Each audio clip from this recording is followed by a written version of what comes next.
Let me bring on, see if I can get him on, and we can go ahead and get started. Brother Chase, how you doing, sir? I'm doing very well. How are you doing? Can you hear me all right? I'm good. I'm good, man. Can you hear me well? Can you hear me Yeah, all I can right? hear you better now. You're a little scrambled there for a sec, but you're good to go now. Okay, it's nothing. Some editing can't knock out, so it's all Right. good. So, ladies and gentlemen, man, we're going to be talking Washington Wizards today. I have with me Chase Carroll, who is a writer for the Wizards Extra, and he is a host on the Wizards Walkthrough podcast. Man, just tell me a little bit about Wizards Extra and your podcast, So man. it's a little startup, little blog that we started. Becca Winkert started it last year. That we really started to attack the Wizards beat a lot harder last year. It's kind of lacking some good, knowledgeable beat writers in the area that really just love the team. And that's something that I think Wizards Extra really brings to the table is a good fan perspective of the Wizards. You're not going to get the everyday writing perspective that you get from your everyday writer. You're going to get the fan perspective and what I think is really going on in the eyes of the Wizards fan base. Cool, man. How long have you guys been at it?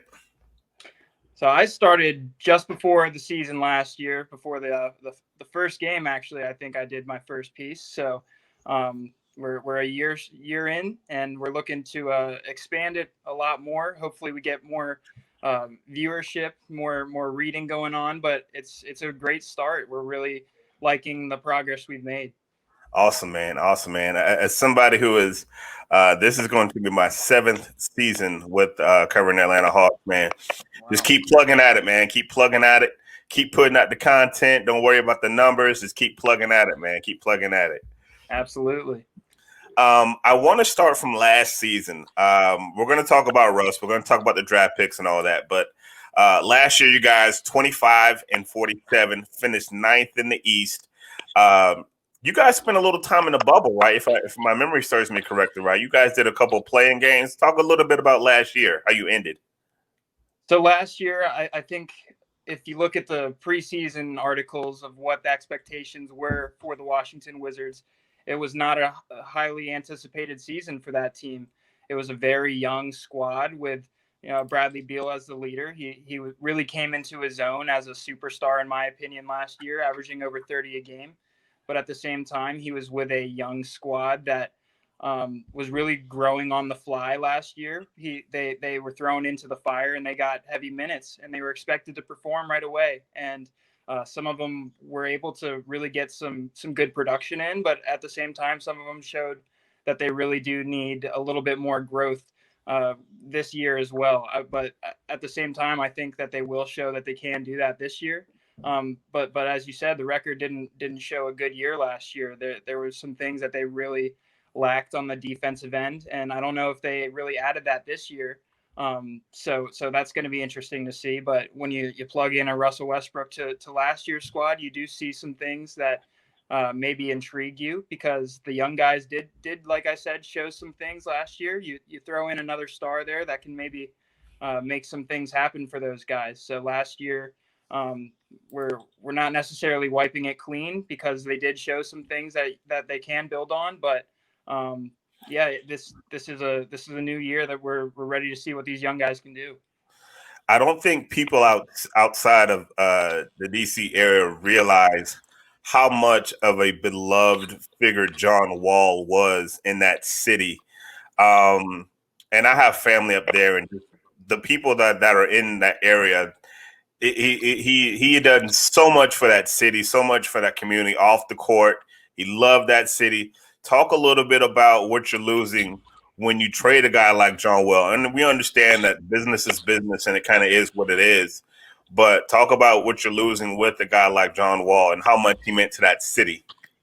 Yeah, like you said, it goes way beyond the court with John Wall. That's a guy that won a community assist award in DC for the work he's done off the court, and that's a big deal. That's something that the people in the area really love about John Wall is he really puts in the time, he puts in the effort to really get in the community and talk with the people that that love him, and he loves them as well. So It does go well beyond the basketball court with the love of John Wall, but at the same time, he brought a lot on the court.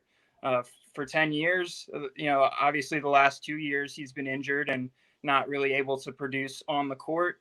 And the money stuff, he's been making a lot of money the last couple of years to sit on the bench, but you push that to the side.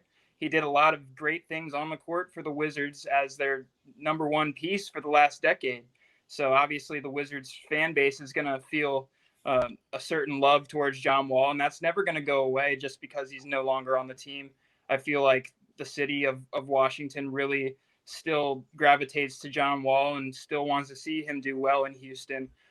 Even though he's no longer here, we still do wish him well. And I think as we've seen in the preseason so far, I think he's still got a little bit left in his legs. I think he's not done yet at 30 years old. Coming off an Achilles injury, I know a lot of Achilles injuries in the past have been a detriment to guys, but I think a lot of those guys have been older than what John Wall is at this time of his career, 30 years old. I think he's still got plenty left to show. And if anything has, if we've seen anything in these first couple of preseason games, I think he's still got a lot left in the tank. Yeah, and I imagine that when he comes back to Washington, he will get a huge, thunderous standing ovation when he comes back.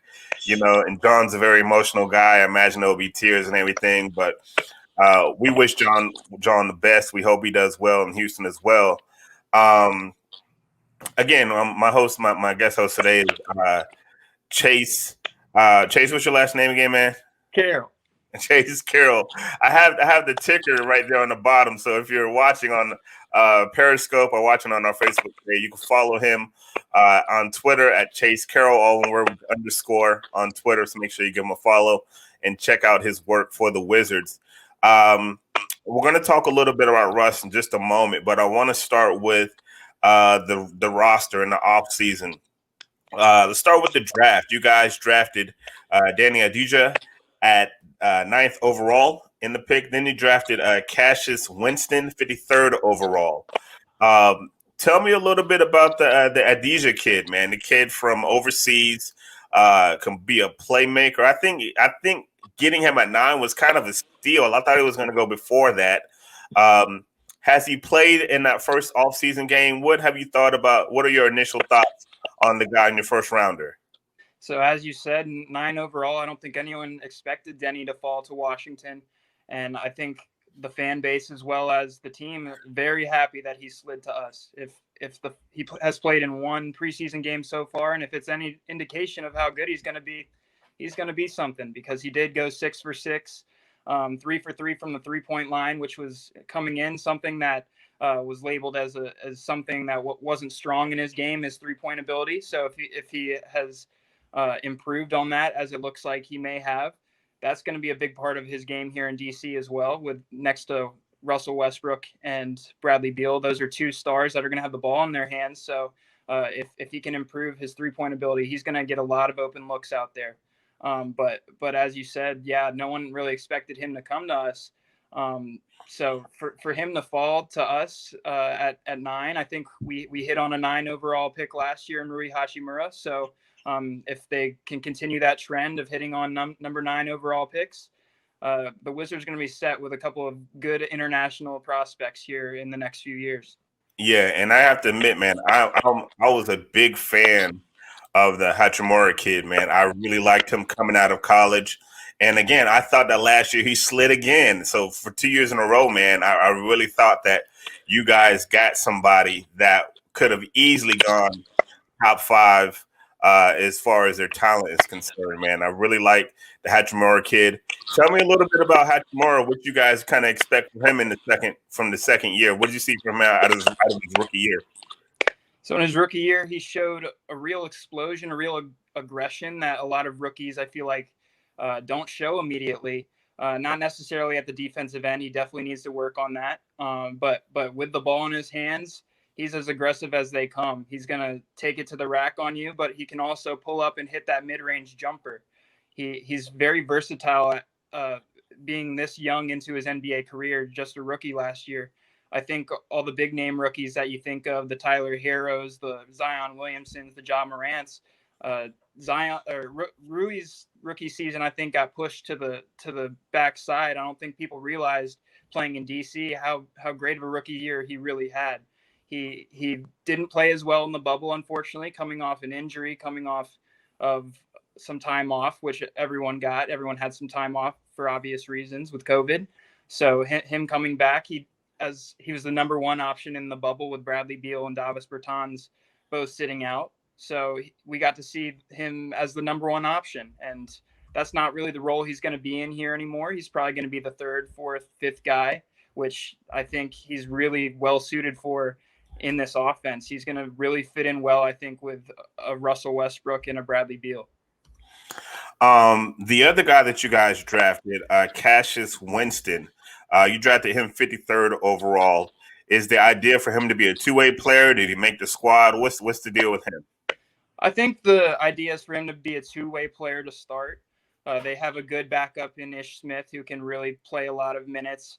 He can really give you a lot of things off the bench. So I don't know if Cassius Winston is really going to be asked to play too much to start. Maybe if a guy goes down, he can be a guy who fills in.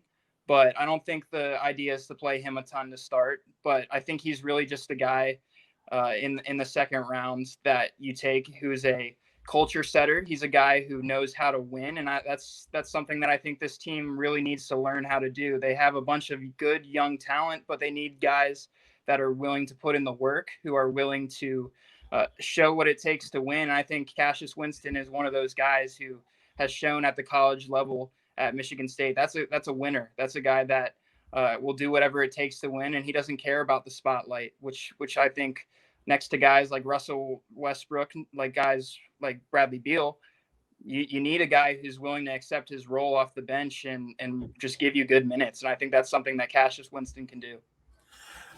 All of the guys that I've spoke with so far doing season previews have we've talked about the element of this season needing depth, especially with COVID. We don't know what each day is going to look like, what the weeks are going to look like. So there's a chance that you might see a little bit more of Cassius Winston than you might think. Absolutely. Yeah. It's never a bad thing to have good young point guards on your roster. So that's I was very happy with that selection. Yeah, and here in Atlanta, our second round guy, I'm about to say Cassius Winston, Skylar Mays, 4-year senior out of LSU. And I told people, look, man, he may see the floor a lot more than you guys think. You know, with COVID hitting, we don't know when guys are going to go up, how many players are going to be available. So I think that is a wild card in a lot of teams that's going to hit a lot of teams, and you just never know. You never know. Right. No, absolutely. Definitely need as much depth as you can at every position. So you make the blockbuster trade for John Wall and Russell Westbrook.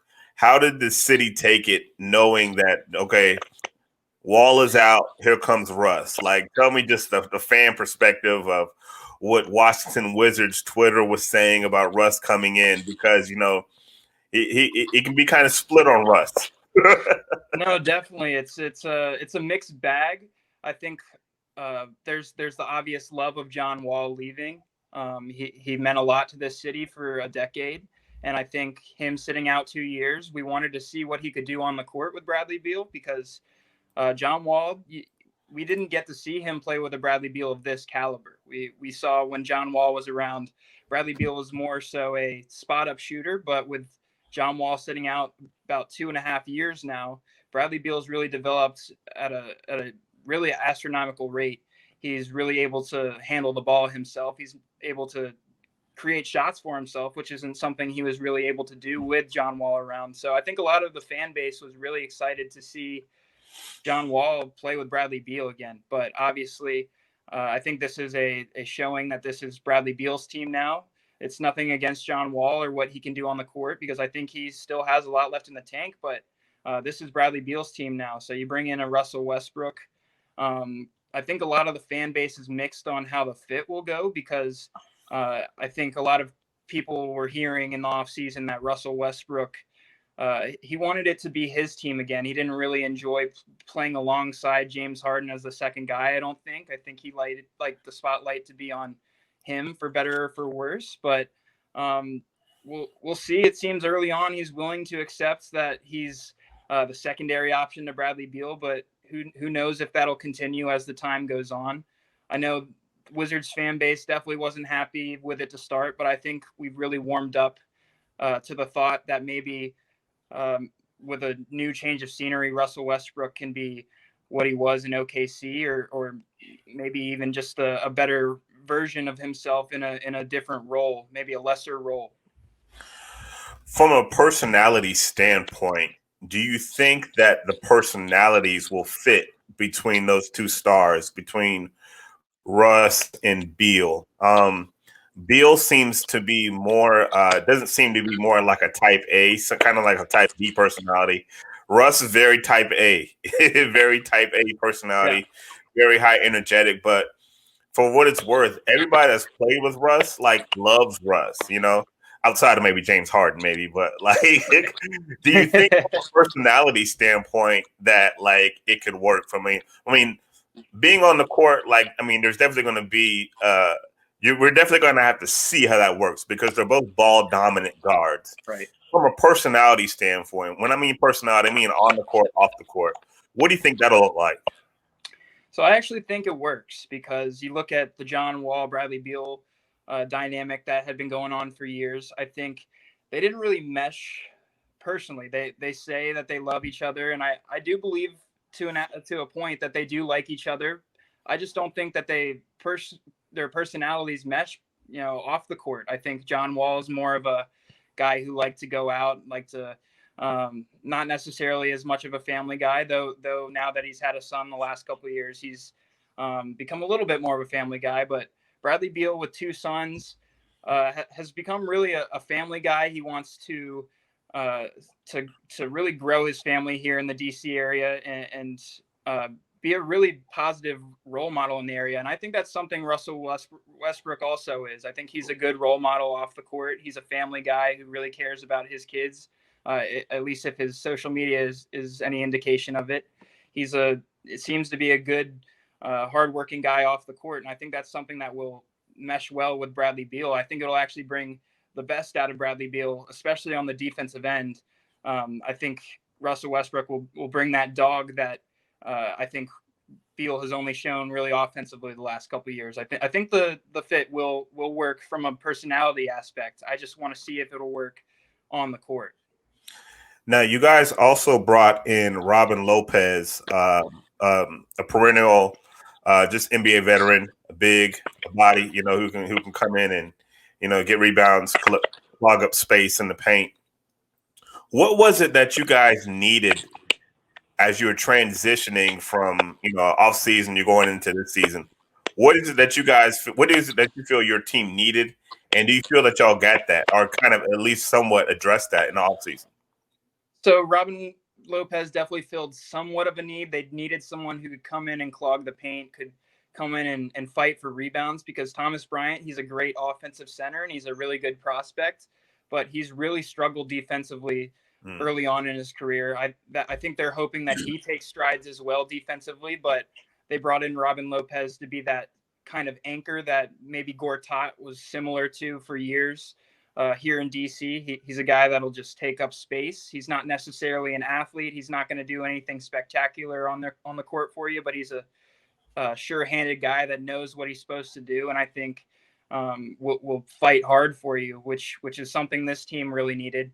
I think they also really needed some perimeter defenders. They needed some wings that could get out and lock up another team's best offensive wing, because that's something that they really didn't have on the roster last year. And when you look at the roster again this year, I think they didn't really take the steps that they needed in that area. They kind of stuck with the guys that they already had, the young prospects, which could be a good thing. Who knows? Maybe they develop defensively and prove that more playing time can help your defense moving forward. But from what we saw last year at the wing position, they really struggled defensively, and I don't foresee that changing too much with the offseason we saw this summer, or I guess now this fall. You guys decided to bring back Bertans, who was a guy who I kind of wanted to come to Atlanta, but they decided to give him his money and I'm all for guys getting their money, man. But talk a little bit about Bertans, what you come back, what you bring with him. Just a good shooter from behind the arc, can stretch the court, open up the court. You guys signed him to what? Was that a 4-year deal or what? Yeah, 4 years, 80 mil. So Woo! it's a little bit of It's kind of maybe pricey. 5 years, might be 5 years, 80 mil. Excuse me. Okay. So not as bad, but he's going to be in DC for a while for sure. Yeah. And I think nowadays you're going to kind of overpay for a little bit of everybody. If you want to keep a guy, if you want to get a guy, you're going to overpay a little bit. I mean, we brought in Bogdanovich. Anytime you get a restricted free agent, you're going to overpay a little bit. Same with Gallinari, but that's the price you have to pay in this day and age. If you want to be competitive. So I thought the deal was okay. I thought it was a little bit much, but hey, man, hey, somebody got to get that money. Might as well be them. Right. Well, there were reports that he was going to make even more than that. So I think wow, when that number was down to that, I think the Wizards fan base was really happy with being able to come to that number, because I think a lot of teams were definitely interested in Davis Bertans, as were likely the Hawks were interested in Davis Bertans, because as you look at the NBA and today's landscape, 3-point shooting is at a premium, and that's a guy who at almost 7 feet tall can hit just about any shot. Not really anyone can stop him from shooting at that height, especially with the range that he has. Not many 7-footers are shooting with the range that Davis Bertans is shooting at. He's shooting at if you go back and look at some of the shots he hit last year, some of the games he had were truly incredible. He was hitting some Steph Curry, some Damian Lillard like shots from deep, which that's if you have someone like that on your team, I think you got to do what you can to keep him. So I'm not too upset with the contract that they gave him. I think he fits very well alongside Russell Westbrook and alongside Bradley Beal as that third option. He played 6-man last year. He may start this year. I don't know, but I think that's a guy who's willing to come off the bench and not make an issue of it. So he's getting starter minutes off the bench. Either way, he's going to get a lot of playing time this year, and the Wizards fan base loves him. The Wizards franchise loves him.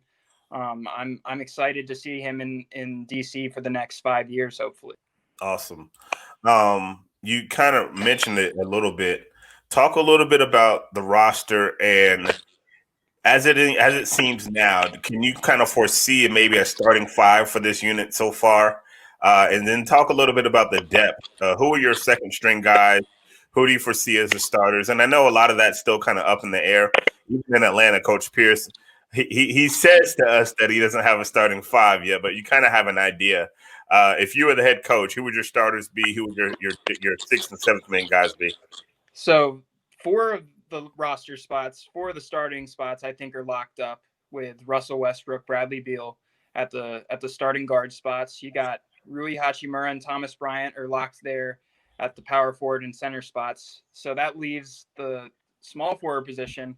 And I think that's actually going to fluctuate as the season goes on. I don't think we're going to have a set small forward on this roster. I think Scott Brooks is going to choose to go with who he thinks fits best based on matchups, because as I said, we didn't really have that wing defender last year, and it seems like they didn't really make too much of an effort to bring another one in. So they may go ahead and start who they started last year in Isaac Bonga, a 20-year-old small forward who has good defensive potential. He's a guy that grew a lot this offseason as well. So I think he may be the guy to go as the starter, but I think a lot of the fan base wants to see Denny Avdija really get a chance to start early on, see what he can do. But I think that may come a little later as time goes on, because with a very short preseason, not much work to do in training camp, I think they may ease him in a little bit. So between those two, Troy Brown Jr. and Jerome Robinson, the 3 spot is really up to grabs for any of those 4 guys, and as are the backup spots there. Any of those guys could play the 2 or 3 spot as well. So really, it's a fight for minutes at that spot with a bunch of young guys. It's whoever is going to take it here in these last few preseason games, I think. Whoever shows that they can mesh with Bradley Beal and Russell Westbrook the best. How big is the Avija kid again? Is he what, 6'9", 6'10", 6'8"? Yeah, he's about 6'9", 6'10", and just 19, 20 years old. So I don't even know if he's done growing or not yet, but he's got very solid ball handling. He's got floor vision. He's got instincts. I think this kid's going to be a good player. So I would like to see him eventually become the starting three alongside those guys, maybe develop into that third option. Yeah, that would be a matchup nightmare. I remember when I was doing watching film on him and just seeing like, man, this kid looks like a point guard. Yeah. He was that quick, and the passing, the high IQ. I mean, it's just a lot of Europeans come over with the high IQ because they've been playing professional ball since like 7. So Right. they know the game of basketball. I just think that you guys got to steal with that Vija kid. Um, it's going to be fun to watch, man. They're going to be fun to watch.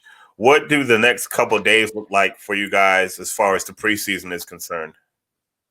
Honestly gonna have to look at it, but I know they play here in the next couple days. But I'm So excited. they've already played. The first game was against Brooklyn, right? That was like Correct. Yeah, and okay. Russ and Beal sat that one out. Okay. So a lot of the young guys got their look. As I said, the 3 spot is really up for grabs. So a lot of those guys got to show what they could do, and Denny Avija really took his opportunity from the start with a big performance, going 6 for 6. I think that's a guy you really have to look at if he's already this good this early. Why not just throw him out there and see what he can do? Yeah. And folks, I know if you're looking for Hawks content, make sure you subscribe to our YouTube page and check out our podcast. We are doing another season preview with the Washington Wizards. We have Chase Carroll with us from WizardsXtra and from the Wizards Walkthrough podcast joining us today, man. And as we wrap things up, man, I want to ask you, what is your projection on this team? I know last year 25-47. This year you got a 72 game. If we can get through the 72 games, God, hopefully we can. 72 game season. You bring the addition of Russell Westbrook. Is this, as you see, a playoff team as currently constructed? How many wins? What are we looking at as far as projections are concerned? So in a 72 game season here with 10 games being cut off the schedule, I kind of see this as a 33-ish win team, maybe just at 500, below 500, maybe just above 500. In that range, I'd like to see them at least be, I'd like to see them be a 6 seed, not have to worry about the play-in game. But as I've seen across the NBA, the Eastern Conference, I think teams are getting better, including teams like the Hawks are getting better. So I'm not so sure if they did enough besides Russell Westbrook to really make that push into a higher seed. I'd like to see him get that 6 seed, but I'd be happy with them at least being in a play-in game and winning a play-in game. I want to see them be a playoff team this year. I think that's something that Bradley Beal expects, and that's something that he deserves as a playoff roster around him with how incredible he's been playing over the last couple of years, and he's not getting the recognition for it. So if they're not winning early to start this year, he may get upset. I know he wants to be in DC. That's what he says. He wants to end his career here, but how much can a guy take with such a young roster next to him? So if they're not winning, we'll see. I hope we don't have to worry about that, and they're a top 6 seed. They're a good playoff team, but we'll see what the season has in store with Russell Westbrook coming to town. Gotcha. I got one more question for you, and I know the playoffs are going to be different with the 7 through 10 play-in game. It's going to be interesting this year. I kind of like that wrinkle, but I want to ask you, as far as the roster is concerned, are there any guys on the roster that you could see possibly being moved at a trade deadline if things aren't going well, the contracts are a little heavy? Are there any guys on the roster that you could possibly see moving on the right now? So if I'm thinking of adding a player to help with Bradley Beal, help with Russell Westbrook at the deadline, assuming that Bradley Beal isn't a guy that's going, I think a couple of young guys that would intrigue teams are Troy Brown Jr. and Thomas Bryant. I think those are some really good young players that have showed a lot early in their young careers that they might actually be something in this league. I know Troy Brown Jr. is a guy who's really good with the ball in his hands as a facilitator, as a playmaker. He can create for himself, but playing alongside Russell Westbrook, playing along Bradley Beal, I don't know how much opportunity he's going to get to do that, especially when you draft another young guy in Denny Avdija, who probably has a similar skill set that he does. He also is probably a little bigger than Troy Brown Jr. So when you look at it from that perspective, he may be a guy that doesn't really fit here as well moving forward. He could be a guy that is really an intriguing piece, young guy that for a team that may be looking to offload a better player at the trade deadline. Definitely. Well, my guy, I appreciate you for coming on. We definitely got to do this again. Maybe we'll wrap again when the Wizards and Hawks link up during the season. Maybe we'll have you on again and do a little pregame stuff. But let the folks know where they can find you, where they can read you, where they can hear you, and all that jazz. You can find me on Twitter at Chase Carroll _, and you can find me on WizardsXtra.com. I'm going to be writing some pieces there coming up as the season progresses. And you can find my podcast, Wizards Walkthrough. You can find that pretty much anywhere that podcasts are distributed: Apple Podcasts, Spotify, Anchor. I'll be producing some podcasts here shortly as well as the season goes on. So looking forward to anyone who wants to listen to what I have to say about the Wizards, because I'm always trying to talk. I appreciate it, man. Keep plugging on that thing, man. Keep pushing, man. Absolutely. Anytime. Right, I'd love to come on. No doubt, man. I want to thank my co-host today, Mr. Chase Carroll, and our Washington Wizards preview. Again, make sure you connect with us on all of our social media platforms. Follow Hawksbeat on Twitter, Instagram, and Facebook. The podcast will be out. Oh, actually, we got a bunch of podcasts out. So go back if you've missed any of our previous shows. Catch up on the season previews on the the Hornets, the Wizards, the Magic. Who else did we do? We did the Miami Heat. So catch up on those. Subscribe to our YouTube, and we will see you when we see you. Peace and love, guys. Thanks again, Graham. Chase. Thank you.